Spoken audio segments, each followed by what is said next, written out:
This is a baseball, one of the key components for a baseball game. Without it, you can't play the game I love. I was never very good, but I love to follow the sport. It is truly a numbers game. And today I would like to talk about one statistic in particular that could help shape the game, how we evaluate players, pay, and look at the game.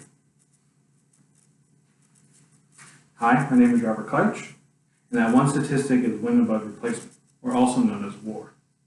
WAR is a sabermetric. As said on Wikipedia, a sabermetric is an empirical analysis of baseball, especially baseball statistics, that measure in-game activity. I would like to show you today how we can use this one statistic to evaluate players and to come up with suggestions of how much to pay players.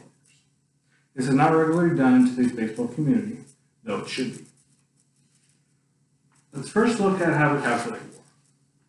WAR is outlined by Fangraphs is batting runs plus base running runs plus fielding runs plus positional adjustment plus league adjustment plus replacement runs, all divided by runs per win. This gives us the ability to evaluate players on all facets of their game, from batting to fielding to base running.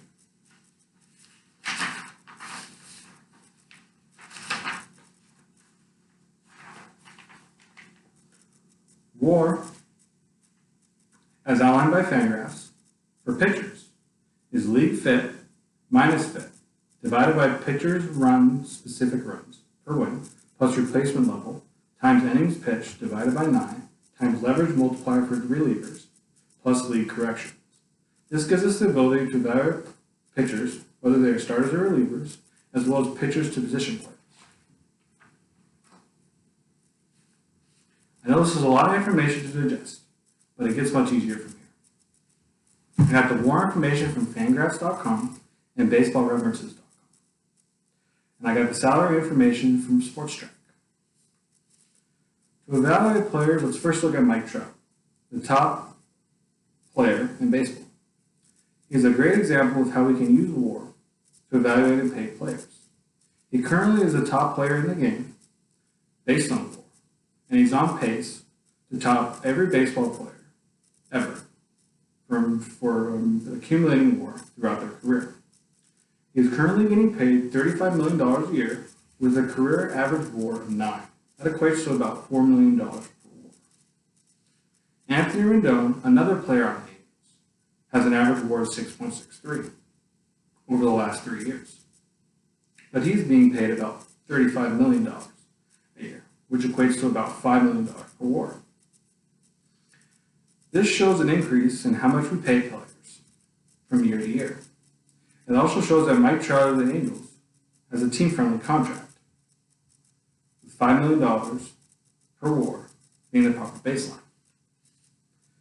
That being said, players like this, with the WAR being the deciding factor, would equate to players being paid the same amount for the same value given on the field. It would also give us a way to properly evaluate players across positions. It would also help alleviate bad contracts. The problem at the moment is we might be paying players too much money per WAR. As said in The Modern Myth of Baseball, The Cost of a Win, which was published in 2018, teams are paying $10 million per WAR in free agency. This is higher than what teams should be paying. We're seeing a linear increase over time with a 10% jump every year, showing that if we were to stay at this pace, we are going to be overpaying players based on the WAR statistic example that I outlined before. Though this year, the contract handed out to top players, Garrett Cole and Anthony Rendon, fell in line with the $5 million per WAR. Given that Fangraphs lists Garrett Cole's WAR for the last year at 7.1, showing that we are paying players for the amount they are worth. And we are starting to see teams evaluating players based on the WAR example. While players like Mike Trout are taking team discounts because his dollar per WAR is less than $5 million, as well as some mid-level players might be getting paid too much. One player that comes to mind is Yadier Molina, who is being paid $20 million a year and has a WAR of 1.8. In conclusion, WAR is a very valuable statistic. It gives us the ability to evaluate players across positions, like catchers to shortstops or pitchers to catchers, as well as starters to relief pitchers. giving us the ability to not overpay players just because one of their statistics stands out, like 40 home runs or hitting 300.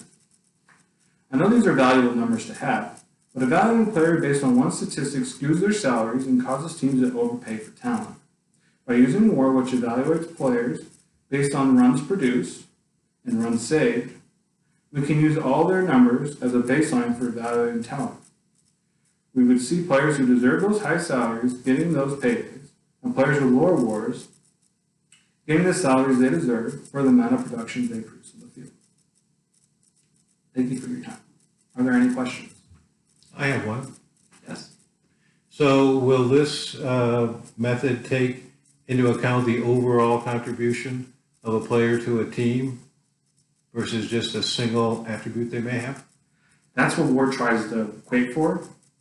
That's kind of why it was made in the first place by sabermetrics community.